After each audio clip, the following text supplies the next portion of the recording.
sa totoo lang, di ako nagagupuhan sa kanya dati. Hindi ko siya type. Hindi ko siya type. Tapos, hanggat nagugulat na ako sa sarili ko, parang, wait lang, bakit unti-unti siyang gumagwapo sa mga mata ko? Kailangan ko na ba ng salamin? Kasi, ano nangyayari sa akin? There's a lesson to be learned here. Ikaw ba, anong mai-impart mong lesson sa mga ganyan? Pray muna before any big decision para makakuha ka ng sign from God kung tama ba yung ginagawa mo or not. Pinaghirapan mo yun eh. Imagine mo ilang months mo tinrabaho tapos mawawala ng isang ganun lang. Do you believe in gender roles sa relationship? Diba na dapat, kunyari, sa boy and girl relationship, ang babae dapat ganito, ang lalaki dapat ito. Yung gano'n, tapos sa inyo, may gano'n ba kayo?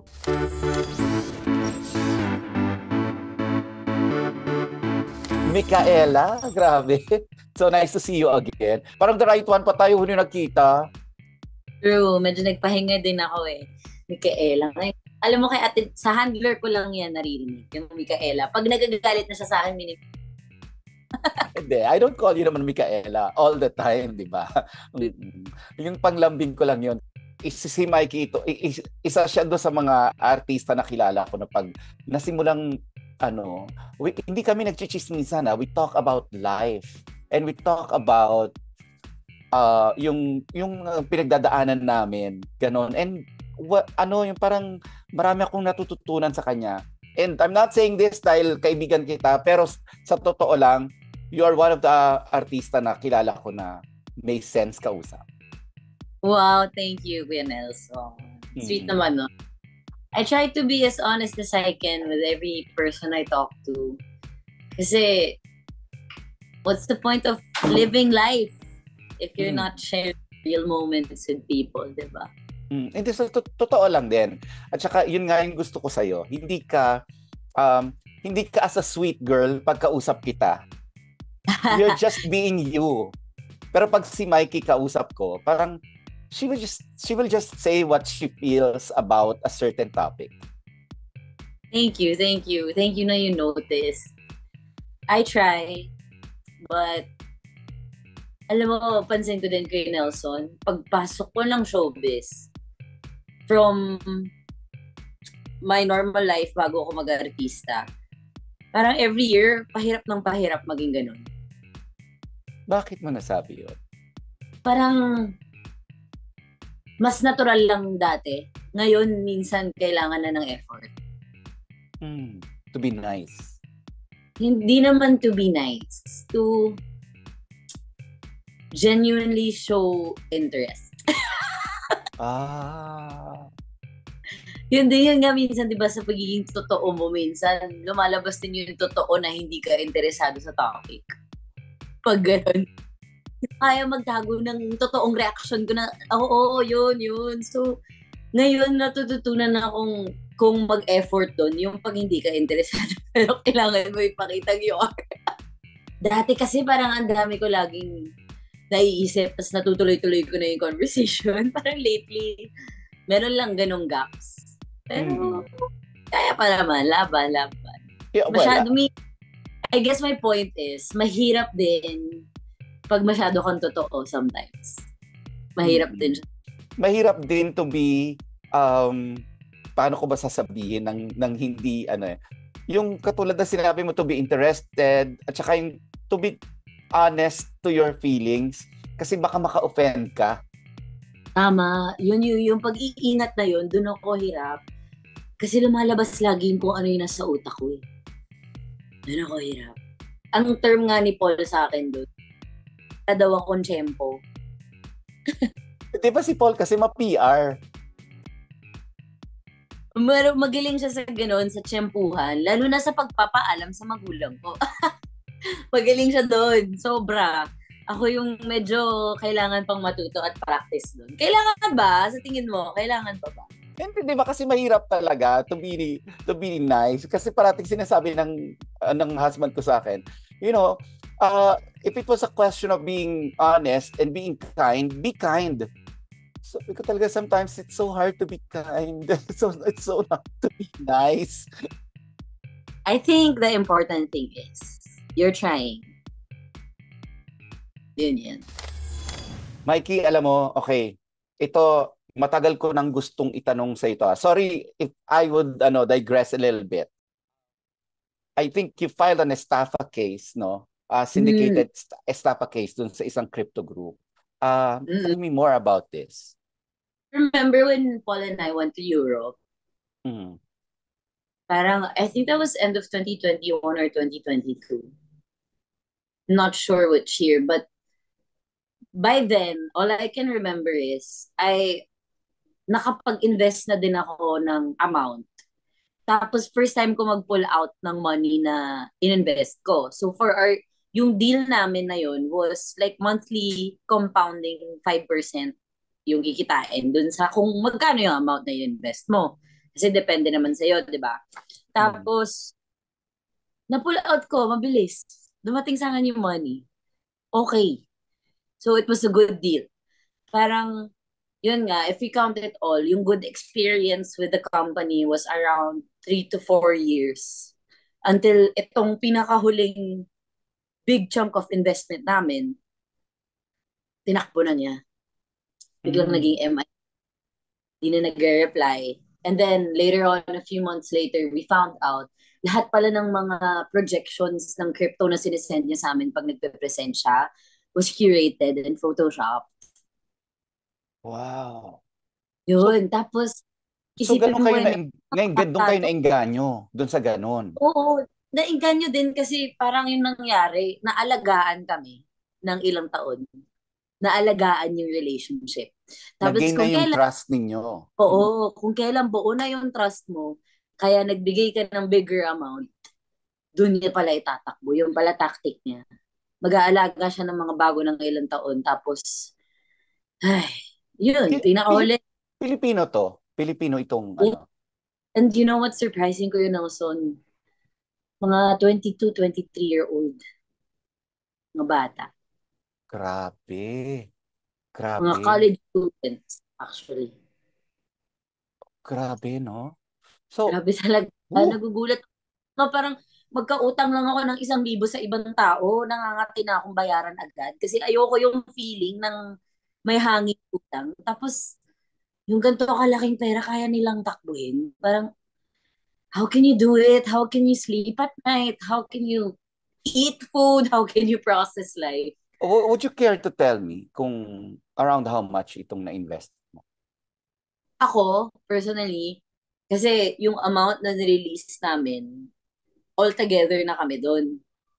Nung sa group namin, may siblings, tapos friends, ganun din. Ako personally, nasa around 400 lang. 400,000. Yes. Malaki na yon. Ang laki. Oo nga, pero kumpara sa mga kasama ko, I mean, pero collectively, million pala yung nailabas ninyo. nasa 8 million. Compared to yung ibang mga kasama ko, 400,000 yung akin. Well, there's a lesson here, no? Ako, I always say this pag yung may mga ganyan halimbawa nawala or something, magandang nawala na lang kaysa kinuha sa'yo ng may dahas, na walang nasaktan. Nung lumabas yung news, ang paulit-ulit kong naririnig. Mas maganda nang ikaw yung na-argabyado kesa ikaw yung nang argabyado. Mm, mm, Pa, mm. mas maganda ikaw yung ginanon kesa ikaw yung gumawa ng ganun sa iba. Totoo. Totoo rin. Yun, Totoo rin. Pero maganda rin na inilalabas mo to kasi para wala na silang maloko. in-expect naman namin before ilabas yung news na may mga tatawag sa amin ng tanga, na greedy, na gusto lang ng more money, gano'n, na mababaw. Pero yun yung nanalo din sa head namin when we talked about it. Pero pag di kasi tayo nagsalita, lalo lang nilang gagawin eh. So, sana naman nakakapag-reflect na sila. And ongoing naman yung mga kaso namin. Let's see how it goes. Pero Mikey, yung mga tao na to, nakilala mo in person or are you just communicating online? Nakaabot na kami sa part ng case na kinailangan namin humarap sa fiscal. Nakita ko na sila For the first time? the first time. At syempre, I'm sure nanlambot ka nung nakita mo na ang babagets, ang babata. Alam ko na naman yung age nila kasi merong nakamit na sa kanila dun sa team, dun sa grupo namin. So may mga kwento-kwento na din, pero seeing them in person for the first time, yun pa lang. Yun pa lang yung first time. And paano ba? Ang, alam mo, nakakagulat ko yun. So nakakatawa. Natawa ko yung feeling. Natawa ako na makitang, siguro tawa na shock. Yung, yung, is real? Like, kayo ba yung mayabang? Parang kayo pa yung ganyan? Like, yun, tawa sa shock and disbelief na kaya nilang gawin yun. Yun lang. More on that yung feeling na stuck ako doon. Pero do you Pero think, parang lumakas din yung faith ko because of the whole experience. To let uh, go of things I can't control anymore because mm, it's pretty useless to hold on to emotions na wala ka namang control na dun eh. sa bagay. Pero in any remote possibility ba, you think you can get back the money na ininvest mo kahit parts of it? Sana. We're hoping na doon kami mapunta with the case that we filed. Papunta pa lang kasi sa court, so doon natin malalaman kung anong magiging ending. Mm-mm. Pero sabi ko nga kanina, there's a lesson to be learned here. Ikaw ba, anong mai-impart mong lesson sa mga ganyan? Siguro yung kahit may trust na na-build, kahit may tiwala ka na sa tao, think twice pa rin. Just to double check, and to take care of yourself. And ako isa lang pinagsisisihan ko. Feeling ko doing that decision kasi hindi ko pinag-pray yun. Hindi ko pinag-pray bago ako nag-invest. Pray muna before any big decision. Para makakuha ka ng sign from God kung tama ba yung ginagawa mo or not. Yun yung biggest lesson ko na ang pangit din kasi after naman sisisihin mo sarili mo sa lahat, wag din yun. Kasi hindi naman fully, ang daming pwedeng, kami, family ko, yung mga kapatid ko din, iba-iba kami ng reaction sa nangyari. Iba-iba kami ng way of dealing. Ano-ano yung mga reaksyon nila? Kasi I know yan yung naging reaction mo. Emotional sobra yung isa kong kapatid. Kasi mas malaki siya yung ininvest niya kaysa sa akin. Hindi lang din dun sa malaki, yung kanya, ikakasal na din. Kinasal siya, nangyari yung kaso namin few months before siyang ikasal. Wow. So, she had to take a pause from the wedding planning to breathe and parang process it better bago siya bumalik. Like, nag 3 months break siya from the wedding planning bago siya magtuloy ulit. Pinaghirapan mo yun eh. Imagine mo ilang months mo tinrabaho tapos mawawala ng isang ganun lang. Let's talk about 2024. Anong dating ng 2024 sa'yo? Sobrang ganda so far. As in, compared to my 2023. So far, itong 2024 has been really nice to me and In I'm what in a good way? energy. In so many ways. Like, sa work, sa family, sa relationship, sa business, kung bago, and yun, parang sabay-sabay nagiging good. School din, Ano ba kinukuha mo ngayon? architecture, in Wow. UST. Gaano katagal na lang para sa'yo? 2 subjects left! Dahil napasa ko yung 6 na yun, two Tapos, subject thesis ang natitira. meron akong architect Mikey. After Yes! that, oh my God, malapit na. Architect Mikey, pwedeng graduate muna. Oo, Tapos oo. pag yung boards next Hindi, time. thinking ahead na ako eh. Kasi Oo, kiniklaim ko na yan eh. dami pressure ako, wait nyo. Oo, oo. Hindi mo na pala ako magpapagawa ng bahay. Hihintayin muna kita. please, ikaw na ang first client ko. Ayan. Alam mo, sa totoo lang, nabibilisan ako sa panahon. Kasi I can remember a few years ago, sinasabi mo yan na you wanted to go to college. Yes, yes. And then, syempre, the pandemic happened. And then Mm. now, 2 subjects ka na lang from finishing the Okay course. na, the pandemic actually helped my schooling. Because of the pandemic, I was able to enroll full load again. Before the pandemic, syempre dahil may work, parang nakaka 2 subjects, 3 subjects lang ako per sem, kaya ang bagal. 10 years na ako sa college. Yun, Wait, kaya nung so pandemic, wait. When you're saying that 10 years ka na sa college, so that's 10 years nung usapan natin na yon that you wanted to go to college. yes, yes, Oh my yes. gosh. Bilis na, ano. I can remember you showing me your desk nung binisita ko yung bahay mo. Yung desk mo sa sabi mo kasi para maging inspired ka sa paggawa ng plates. Mm-mm. Yun nga yun. Ang My galing. table. Meron Oo. pa ako version nun na dinadala ko sa set.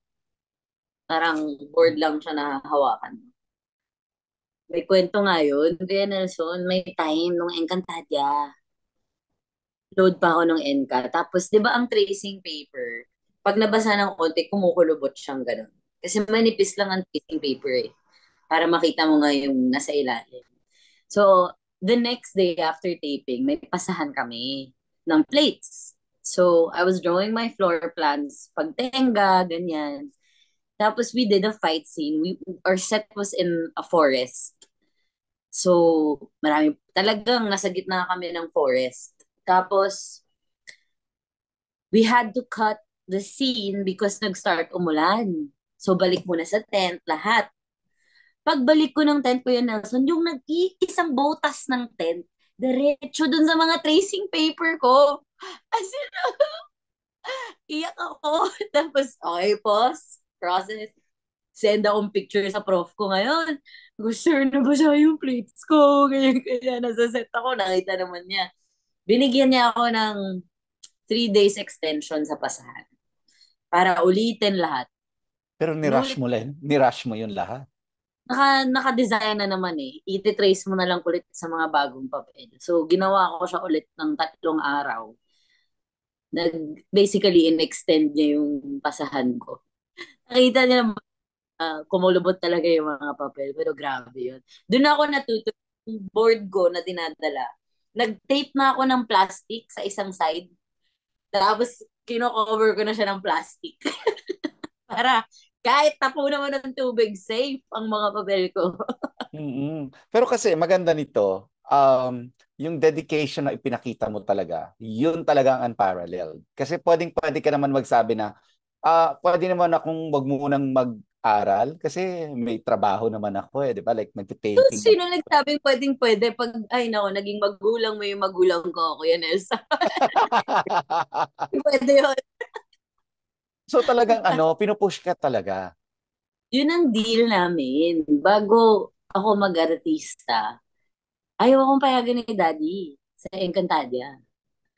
Tapos mom ko yung nakakaintindi doon sa one ko na this is a rare opportunity. Bakit mo pipigilan yung anak mo? Parang may ganun si mom din na support with me kasi alam niya gano'n ko kagusto.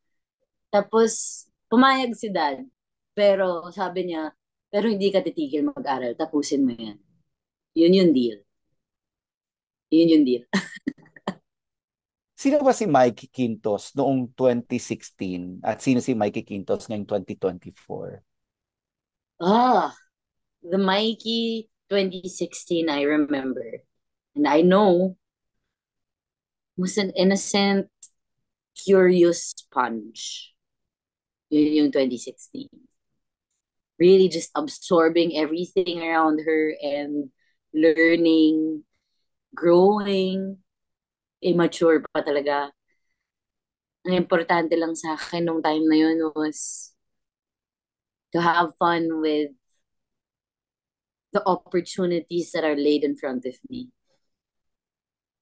Now, the Mikey now, Siguro i-compare ko sa vase na may cracks, pero matibay pa rin. And I hope, Mikey, that you get to share these cracks with a lot of people who needs it the most. I think that's what's important. That's why it's important to be proud of your scars too. Kasi you never know, maybe yung isang kwento mo ng mga cracks mo na yon sa vase, may natulungan ka ng buhay. Na yung palang, palabas pa lang pala dun sa, parang alam mo yun, bago pa lang yung crack niya, ini-hate niya pa yung crack niya, hindi niya pa nakikita as something good yung crack niya. Sa pagkwento mong yun na bago mo yung point of view niya, hopefully, may have that effect on people someday. Ito pang relationship mo ngayon, minanifest mo ba to? Baliktad, Kuya Nelson. Hindi ko minanifest. Kinontra ko ng sobra. Kasi parang nung na-meet ko si Paul, 2 years na akong single. Tapos, nahirapan akong hanapin yung peace ko with it, yung being single. Tapos happy na ako. I was in a good place with myself. I loved myself. Tapos ito tong lalaking to papasok sa buhay ko, making me break all my rules. As in, talagang kontra, push away. Ang hinahanap ko nun, ang binibilang ko pala nun, is reasons why I shouldn't get into a relationship. Yun yung mindset ko nung pinasok, nung nagsa-start kami ni Paul. Ultimo bag, kasi nag-meet kami TLR, di ba? Yung maleta, kasi locked in. 2020, end of 2020 kami nag-meet. Ultimo bag, ayoko nagpapatulong pag tutulungan niya ako. Ayoko, parang kaya ko. Grabe, no? Hindi, wait lang. Kaya ako natatawa is, oh my God, pareho tayo. Oh my God! Sa totoo lang. Diba? Parang Tapusin mo muna yan, Mikey. Tapusin mo muna yan. Tell me if you felt this too. Oo. Yung natatanda akong mawala ulit yung control ko. Kasi pag alam ko pag nagmahal ako, makakalimutan ko ulit sarili ko. Uunahin ko yung tao yun. Yun, tama? Ganun din ba? You know, I think everybody who knows me very well knows this story. Dumating ako dun sa point na ayoko na. I'm done. I'm done with relationships. I'm done kasi I had past abusive relationships and I'm done. Ayoko na. Napaso tayo kasi. May dumating. Minamanifest ko yung feeling na may ka-date ako na sobra akong in love, I'm eating steak. Clear sa akin yun na I'm drinking red wine and we're having a good conversation. Pero yung ganong feeling I never had with any of my partners, my ex-partners. A date Kaya is a may date. long. Oo. Pero yung ganong feeling, sabi ko, makakamit ako ng ganyan. Pero ito, nung dumating to, kasi wala siya, yung husband ko ngayon, husband ko na to nung dumating siya, wala siya kasi dun sa mold ng mga taong, Ng type mo. ng type ko. Yan. Exactly. Oh my God! Sabi na, parang na-break lahat ng rules ko. Kasi, at sumunod ko yun, sa totoo lang, di ako nagagupuhan sa kanya dati. Hindi ko siya type. Tapos, hanggat nagugulat na ako sa sarili ko, parang, wait lang, bakit unti-unti siyang gumagwapo sa mga mata ko? Kailangan ko na ba ng salamin? Kasi, ano nangyayari sa akin? Ganun din sa'yo. Oo. Like parang, to me, sabi ko nga sa kanya, if you're going to ask me, kasi we're going 10 years now, if you're going to ask me in the time that we were still dating, I think sinabi ko naman din sa kanya na, you're the least person na pogi sa lahat ng naging ex ko. Grabe. Kasi he used to work abroad and then ayaw kong magkita kami sa Manila. Nakita kami sa Cebu. Tapos nung nakita kami sa Cebu, nakita ko siya from afar. Kasama ko yung isa sa mga kaibigan ko noon. Tapos naglalakad siya towards me. Sabi, I can remember yung friend ko, sinabi sa akin, gusto mo ba siya? Ang sabi ko talaga, no. And he read that and he read that nung parang gumanon talaga ako, no. Ay, Diyos ko. Sabi ko talaga, no, not my type. Parang ganyan, no. Ba't hindi ka na-discourage dun sa no mo na yun? Hindi ko alam din. Kasi parang nung time na yon, sabi ko, umuwi ka muna ng Talent. oo, umuwi ka muna sa Zamboanga, umuwi ka muna sa place nyo. Kasi ako, Manila Oo. muna kasi may mga dinidate din ako iba. Ganon. So, wala. Pero parang, I don't know, something led me to, ano, na-miss ko siya. Yung honest to goodness na miss because when he was in Abu Dhabi, we talk almost every day as friends. Kaya isa pa yun sa ko, parang, uy, friend zone, tapos jowa, ayoko yata, hindi maganda, ganon.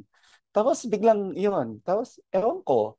And by far, ngayon lang ako nagkaroon ng ganito katagal na relationship na totoo. At lahat ng minamanifest kong feeling na yung magta-travel, na merong tagadala ng ganito mo, merong tagabayad ng ganito mo, tapos merong kang kaakapag malamig, yung mga ganon, lahat yun Feeling nangyari. ko, let's call it God's humor. As in, I think it's funny for him to see na eto tayo, plano-plano ng mga type natin, ang gusto natin sa relationships. And then, the one who we fall in love with is totally the opposite. Parang, wow, what's can you see the humor in that? Parang, Very. the Yung irony, kumbaga, the irony. di ba? You can't really choose who you fall in love with. Meron din yung ibang mga manliligaw na dumaan na ando na lahat ng gusto ko sa lalaki. Nasa kanya na, treats me well, as in, pero akala ko nung doon ko natutunan, I had that one relationship na ganun. Everything was perfect na okay siya, mabait, kita mong pinalaki ng maayos sa magulang, sobrang respectful sa magulang ko din at sa family ko. Pero parang 10 months kaming nag-date bago ko ma-realize. Kasi 10 months kong iniisip, susunod yung feelings. It's gonna follow through. Everything else is there. It's perfect. So the feelings will follow. It never came. Kuya. Mahirap pilitin ng sarili, oh. Hindi mo mapipilit. Tapos, when I realized that, sinabi ko sa kanya agad. Sinabi ko sa kanya agad. Tapos, ito namang napakabait na lalaki ito. Tinanggap pa. Gusto pa i-try. Tapos lalo kong magulgol na. Wait. Gusto ko, pero hindi ko sabi ko, kung pwede, yun, naalala ko linya ko sa kanya nung humagulgol ako. Parang, very emotional kasi yung memory ko eh. Kaya, nung, yung very emotional state ko na yun, parang sinabi ko ata na, kung pwede lang akong pumili kung kanino ako mai in love, ikaw na talaga pipiliin ko. Oh, because everything is there, eh. 'Di ba? Oo, pero, Kumbaga, yun, parang he ticks all the boxes. oo. Wait, okay, si Paul kasi, I mean, I don't mean this in a bad way, ha. Uh, si Paul kasi, bata yung tingin ko. And ikaw, I see you as more mature or mas advanced. So, sometimes, napapaisip ako, paano yung dynamics ninyo? At first, hirap kami sa communication. Hirap talaga. Kasi may mga things akong gusto ko pinag-uusapan eh. Parang ayoko ding pinapatagal. Pag may na-feel akong mali, wait. Ano ko dito? Ito feelings ko dito. Tapos matapang akong maging honest. Na-overwhelm siya doon at first. Parang di siya sanay sa ganun until na-hit namin yung point na hindi Hmm. kami, ito yung analogy ko nung nagkaintindihan kami as in, I won't forget ko yun Nelson, before we talked about itong analogy ko na to, grabe lagi kami nag-aaway. Tapos after that, sobrang okay na kami, na parang, okay, so you can understand more. Imagine an interrogation table na magkatapat kayo ng karelasyon mo. Every time mag-aaway kayo, you're laying all your cards, He's laying all his cards in front of him, pero di kayo magkaintindihan kasi yung cards niya nakabaliktad sa'yo, nakaharap sa kanya. Ano ang tawag ko dyan, yung the M word, parang something, the M syndrome, parang ganyan. Kasi ang tingin mo doon letter M, ang tingin niya W. Kaya Pwede, o kayo ganon. hindi kayo Like that, pero magkikintindihan. Oo. ito mismo yung para maintindihan niya ako. In-explain ko tong interrogation analogy sa kanya na table. Okay. Sabi ko, imbes na magkatapat tayong nag-aaway na ganyan, explain ka, di kita maintindihan, mag-explain ako, di mo ako naiintindihan. Ba't hindi pwedeng magkatabi tayo sa table, hindi tayo magkatapat? Tapos, ilatag natin yung cards na nakaharap sa ating dalawa. Tapos, sabay nating ayusin.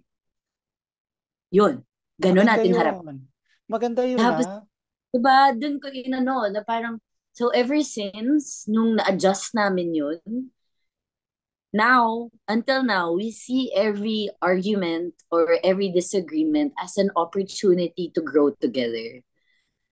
That's how we see it now. Parang di na kami nagtataasan ng boses, wala nang ganun, wala nang usap tayo mamaya. Parang nagkakapikunan, nararamdaman namin nagkakapikunan. Okay, wag lang pag wala sa tamang place. Alam na namin yun, mag-uusap kami mamaya. Pero alam din namin, maaayos namin together. Parang, andun yung laging sinasabi nila or the more common thing that people say is, lagi kayo dapat magkakampi. Hindi, yung ugali niyang pangit na hindi mo gusto, pareho niyong haharapin together. Hindi mo siya kaaway dahil sa ugali niyang yun. Kasi minsan hindi mo, di ba, we're human beings. We're emotional creatures. And sometimes we react without thinking. So, why would you take that personally agad or attack a person for reacting? Like, they don't they don't have control over that. Like, di ba? Nandun yung inalagaan namin yung feeling ng maging magkakampi kami. Kaya siguro masasabi ko, siya yung best partner na nakatapat ko in this lifetime so far.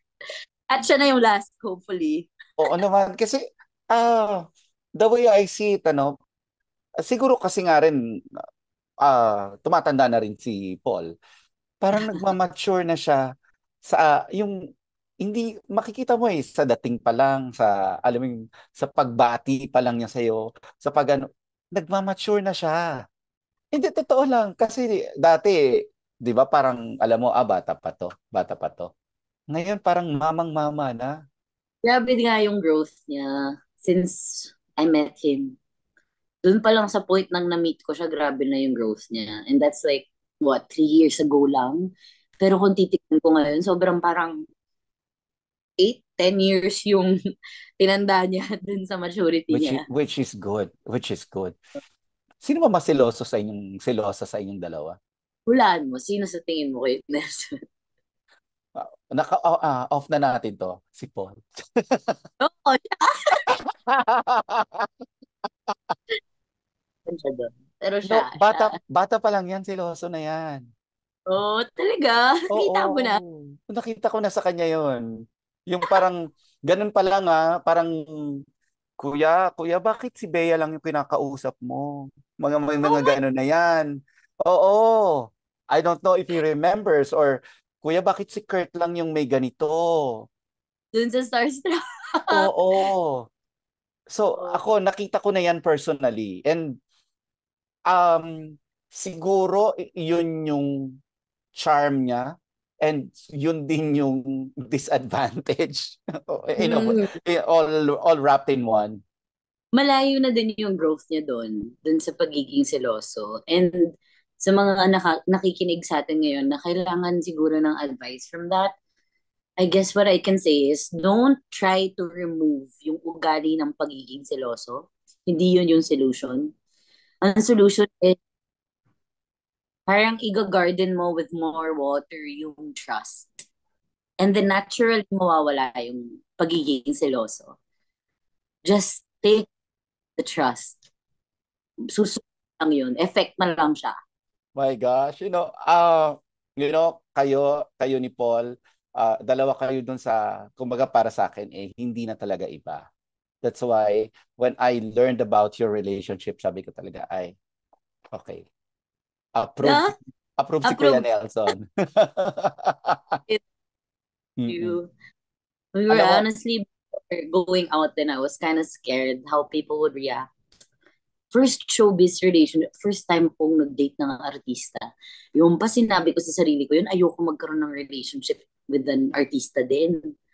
Kasi hindi ko alam how I'm gonna deal with, I know the work, I know how, yan, yung mga kissing scenes, yung mga ganyan trabaho natin yun at hindi ko siya pwedeng i-stop doon. So, hindi ko din alam if I can take it because I never really had to pa. 'Di ba? Dahil wala pa akong ex na artista. Pinagdaanan namin yun isa-isa. Kasi mas may experience siya dun sa forte na yun. Sumisilip, narinig niya itong pinag-uusapan natin siya.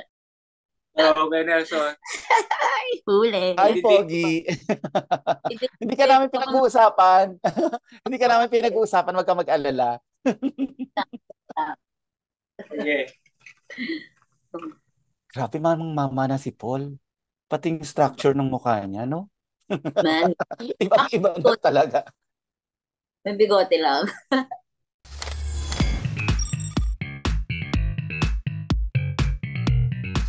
I always end the podcast by turning the tables around. Ikaw naman yung magtatanong sa akin. Oh, sakto to. Sige. One question lang. Do you believe in gender roles sa relationship?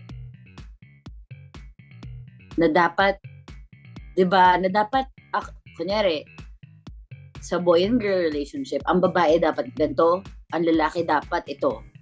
Yung ganon, tapos sa inyo, may ganon ba kayo? Hindi, wala kaming ganon. Kasi, Diba? nung pagbago kayo fight for supremacy yan eh. Sino yung magiging kumbaga, siya yung the man Leader. of the house, the leader. Oo. Sabi ko sa kanya, pwede naman ako. Pwede naman, I can mend your socks, I can do laundry, I can clean the house like a housewife. But you have to provide for me. Okay. But since I pay my own bills, I earn my own money, equal tayo.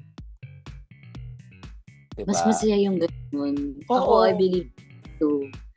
Hindi lang sa mga same gender relationships, ha? Hindi. Oo.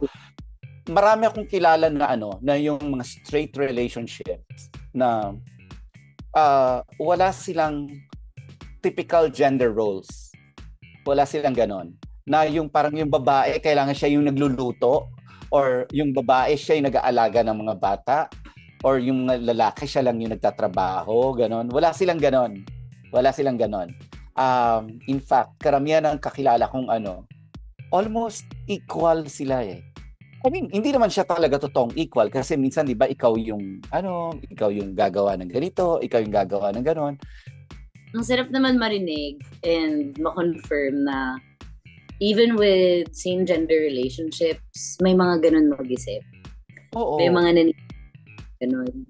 Because, I don't know, it's one of my big question marks growing up and seeing different dynamics from the people I meet. Iba talaga ng mga beliefs din. Siguro, laking factor din yung mga kinalakihan mo, yung culture, yung tinuro sa'yo. But, at the same time, I think gender roles na yung talagang nagpa-play out sa relationship, nakita mo ganun yung pinaniniwalaan, a big part of it comes from pressure lang. Pressure na... And I would hate to be the submissive husband eh. I would hate to be the submissive partner. No. I don't want to walk 2 steps behind you. I want to walk with you side by side. Yes. Kasi, di ba, mas katulad nga nung sinasabi mo kanina, yung analogy mo ng pag-aaway, mas mareresolve nyo lahat ng bagay, maganda man o pangit, kung magkatabi kayo at nakikita nyo yung cards, nobody's above, nobody's below. Mas maganda yung equal kayo. Grabe. Alam mo, ikaw rin, Mikey, malaki din yung nakita ko sa iyong maturity. in the past. Wow. Lalo na Talaga? ngayon, speaking to you now na parang ang daming nakaka-proud being your kuya, nakaka-proud na umabot ka sa ganyan. Mikey, thank you very much. Grabe. It's so nice to always touch base with you. Thank you for your time. Thank you very much. I'm sure marami kang matutulungan din dito sa mga kwento natin. Yes, I enjoyed it. It feels good to open up again and just have a good conversation with someone. Thank you, Kuya Nelson. Thank you. Thank you.